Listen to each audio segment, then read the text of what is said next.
L'avancée des rebelles du M23 jusqu'au centre de Bukavu marque un tournant critique dans le conflit qui secoue l'est de la République démocratique du Congo. Après la prise de Goma en janvier, cette nouvelle percée illustre l'accélération d'une offensive qui met en difficulté l'armée congolaise et soulève de graves interrogations sur la souveraineté du pays.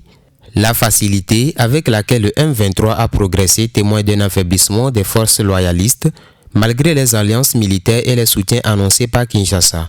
Cette situation expose l'impuissance d'un État en crise face à une rébellion dont la résurgence depuis 2022 semble méthodiquement planifiée avec un soutien extérieur qui ne fait plus guère de doute. Sur le plan géopolitique, la dynamique actuelle ravive la crainte d'une escalade régionale. Le soutien présumé du Rwanda au M23 cristallise des tensions anciennes entre Kinshasa et Kigali sur fond d'une histoire marquée par les guerres du Congo et les répercussions du génocide rwandais. L'implication de troupes étrangères en RDC renforce les soupçons de conflit par procuration où les intérêts stratégiques l'emportent sur les impératifs humanitaires. Les ressources minières, en particulier le cobalt et le coltan, apparaissent comme un enjeu central, attisant les convoitises internationales et alimentent une guerre dont les ramifications dépassent largement les frontières congolaises.